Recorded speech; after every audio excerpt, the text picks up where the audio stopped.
my channel and welcome to Vlogmas Day 2! Before we start, make sure na nakasubscribe na kayo sa channel ko. Also, don't forget to click the bell beside it para lagi kayong notified when I have new uploads. I'll be uploading a lot this December. Madami akong mga ideas pero hopefully ma-execute ko sila kasi ganun ako eh. Minsan pag may ideas ako, hindi ko naman nagagawa. Klaruhin ko lang guys, yung Vlogmas ko is gonna be a little different. Hindi siya yung typical na pa na mag-vlog ako every single day. It's not feasible for me. Hindi ko talaga kaya yun. Pasensya na. But I'm gonna be trying to upload a lot more content that I truly like doing for you guys. For Vlogmas Day 2, wala naman akong gagawin. Hindi naman ako lalabas ng bahay. So sabi ko mag-story time / kwentuhan na lang tayo about a topic that I've wanted to open up to you guys for the longest time. And that is kung paano ako nag-glow up or kung paano ako gumanda, kung paano ako nagkaroon ng confidence, and kung paano ako na-mold, nag-shape, kung paano ako naging ganito.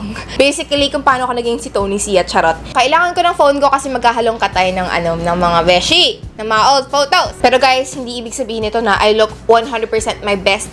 No, I still definitely have some improvements to do, especially with my body and with my lifestyle. Pero for the most part, I am 100% more confident now than compared to before. So, ayun, kaya naisipan ko i-share lang sa inyo. And I know, hindi naman din ako sobrang kilala pa on a deeper level. So, ayun. Growing up, kino-consider ko yung sarili ko na medyo cute naman ako, beshi. I brought my photo album para lang to show you guys. Beshi, kailangan meron ako mga proof na cute talaga ako nung bata ako, besh. Ngayon lang talaga hindi na. Ito ako nung pinanganak ako, ayan. O, di ba gumagapang-gapang pang lola nyo ngayon? Hindi na marunong. Alam nyo guys, ako yung bata noon na sobrang gandang-ganda yung mga tao sa akin. Sobrang mukha daw akong manika, ganyan. Hilig din ako i-dress up ng parents ko tsaka ng lola ko na favorite ako noon. Little Mermaid din ang ate nyo, besh.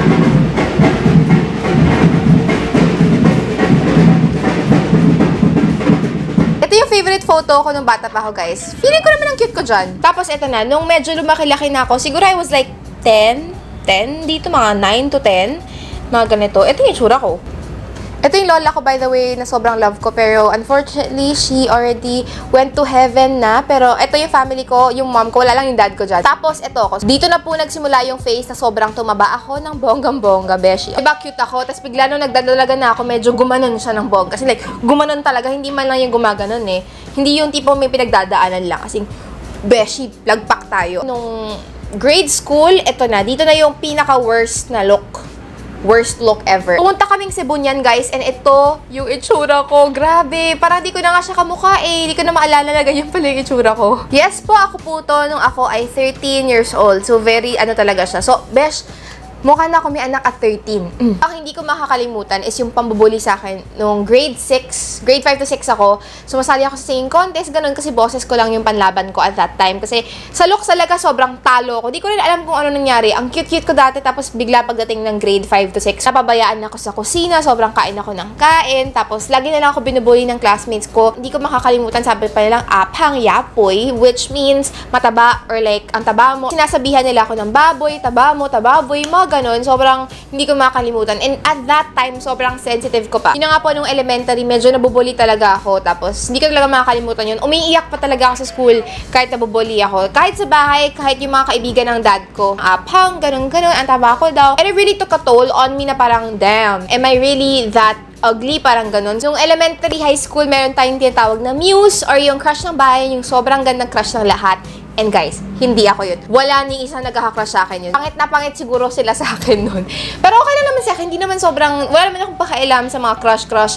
Never ako nagka-crush until grade 5. Nung grade 5, eto na-fall ako sa isang medyo nerd na student. So, naging crush ko siya from grade 5 to year 4. Medyo nerdy, parang boy next door type of ganun siya. So, cute niya. Sobrang cute niya kasi naalala ko. Siya yung tipong first na long crush ko kasi 6 years, besh. Loyal ako, besh. From grade 5 hanggang high school year 4, siya lang yung crush ko sa school namin. May in between doon, meron naman ako naging mga ibang crush, pero parang mga 1 month, yung mga ganong levels lang. Pero siya talaga 6 years. Wala kasi akong confidence, so never ako nagka-courage na lumapit sa kanya. I was a shy type. Tipong yung hair ko talaga nakaganon. Yung time na medyo naglolobo ako, sumabay pa yung acne ko, which is just a bad timing. So talagang medyo hindi ko talaga trip yung itsura ko noon. And wala akong confidence because of that. Doon na nag-start na medyo nag-diet na ako. Kaya medyo pumayat-payat na rin ako. Tapos nung year 3 to 4 ko na, ito na yung itsura ko. ako. Ito na ako ng year 4. So, di ba, medyo pumayat-payat na rin naman talaga. And I have to thank my crush. Totoo naman talaga pag medyo nai-in-love tayo, pag nagkaka-crush tayo. Mas nakaka-inspire yun na magpapayat ka or like just for you to take care of yourself even more. So, doon ako unang pumayat. Ito guys, 2012. So, 1 month before my high school graduation. Kamukha pa rin naman. Medyo yun nga, nag-glow up lang ng konti. And I started like, right now kasi mas may care na ako sa sarili ko kahit na hindi pa rin sapat. Pero at least, diba, alam mo yun, pwedeng-pwede na best! So proud. Grabe din yung acne ko dyan. Dyan nga, hindi sobrang lala eh. Oh my God! Sa picture na to, hindi pa siya ganun kalala, pero in real life talaga, as in, ano yung mga dots sa mukha mo, gumagano yung mga classmates ko. Tapos sinasabi ko na ng best allergy. Kunwari may allergy, diba? Ito pa po yung isa kong 4th year picture. Yung hair ko, kalahati na niya ng mukha ko. Tapos yung hati ng hair ko, imagine yun, nakaganyan ako sa school. Tapos pag may lalaki, lalapit sa akin, nakaparang, Di ako makausap, pinagpapawisan ako, besh, pag may lalaking lalapit sa akin. Not until 1 to 2 years ago, pag may kumakausap sa akin lalaki talaga, besh, nakaganon pa rin yung buhok ko kahit nung college ako. Kasi parang, anti-boys talaga ako. Ayoko sa lalaki. As in, takot ako sa lalaki, besh. Pero ito na, nung nag-college ako, I told myself na ito na, bagong buhay na tayo. Kasi different people, different environment. I had the chance to prove myself na parang, uy, pwede pa ako mag-shine. Kasi sa high school, hindi talaga ako nag-shine. I have to say talaga na although I've made a lot of good memories high school, yung environment doon, hindi ko masyadong gusto. Nung nag-college ako, when I had the chance to like revamp myself or restart, kasi college is a restart button, doon na ako talaga na para, uy, kaya ko. So, kung hindi nyo alam, sa college, I studied sa Lasal, Manila. So, yung course ko is Communication Arts. And, ginusto ko siya at first, pero at the end of the course, honestly, hindi ko rin masyado nagamit yung course ko. So, yun na, nung nag-college ako, doon ako mas nagkaroon ng confidence. I guess, through my school then and also through my extracurricular activities. Ayun, sumali ako sa org.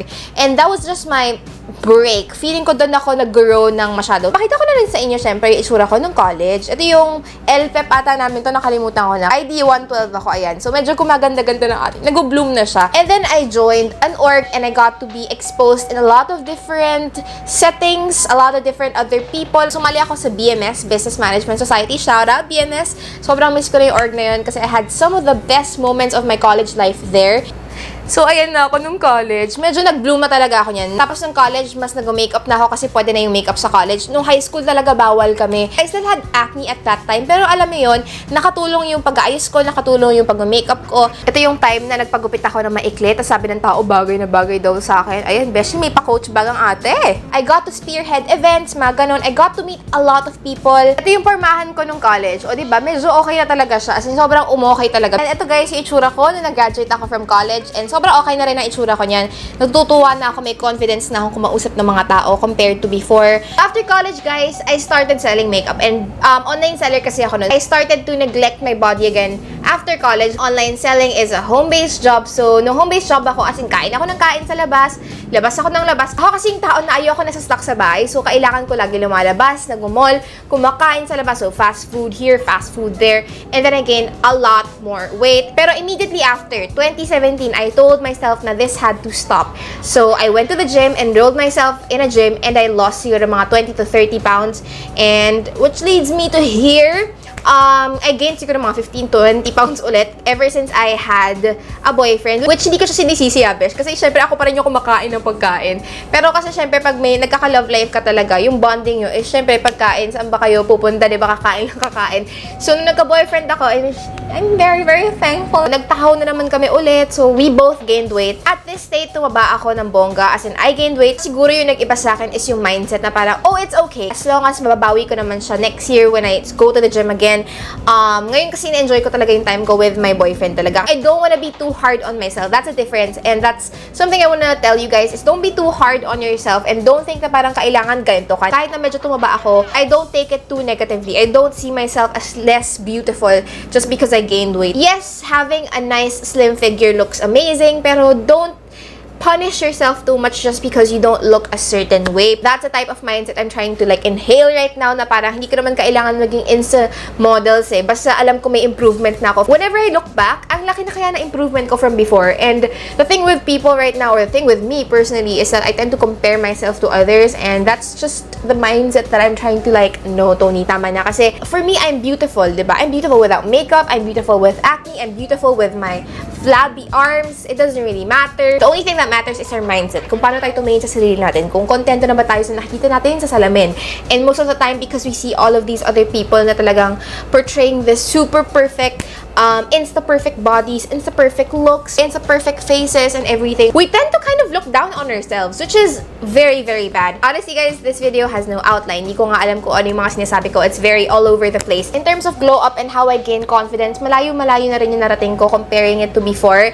And yung main factors lang siguro na nakapagpatulong sa akin, I'm not gonna deny, nagka-crush ako, and sobrang laking factor nun. Kasi when you have a sort of inspiration, be it a person, a hobby, or whatever, a passion even, it changes your perspective, and it changed my perspective. It made me learn how to take care of myself even more. Second of all, when I started doing these extra steps to take care of myself, I really appreciated how I looked even more. So when I started to put that makeup on, that concealer on to cover my acne, that really pretty dress on, when I started to dye my hair a different color, I started to appreciate how I look. If you feel like a certain day na parang, oh, hindi mo feel yung mukha mo, feeling mo ang pangit mo, in which I'm doing this kasi hindi ka pangit, beshi, maganda ka, maganda tayong lahat. It's all about perspective. But if there's a day that you feel less beautiful or parang hindi ka lang happy sa itsura mo, then do things that can make you feel beautiful, diba? Kung gusto mo mag-glow up, put that eyeshadow on, put that concealer on, wear a flattering top, treat yourself to a nail salon, which I don't do that. I'm just saying there's nothing wrong in taking a little extra care of yourself and doing all of these extra steps if that makes you feel more beautiful. So ako, kunwari ako, feeling ko ang pangit ko, I'm gonna put on makeup,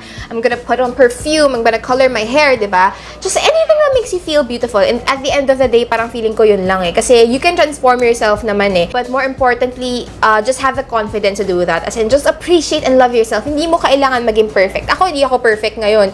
Para sa ibang tao, hindi ako maganda. Pero the fact that para sa akin maganda ako is all that matters. And para sa mga, syempre, para sa mga pamilya ko, para sa boyfriend ko, maganda ako, yun lang sapat na. The moment that you absorb and accept that you are your own kind of beautiful is the moment that you will gain your confidence. Yeah, guys, that is basically my glow up story or how I gained confidence. As in, minahal ko lang yung sarili ko. I hope you got to know me a little bit better. You got to know my past a little bit more, and you got to know more information about me, just in case you're curious. Thank you so much for watching Vlogmas Day 2. Di ako makakapag-upload everyday kasi hindi ko talaga kaya yun. But I'm gonna try to upload as much as possible. But yes, guys, don't forget to give this video a thumbs up. Comment down below what you want to see next from my channel, and I'll be seeing you guys on my next one. Bye!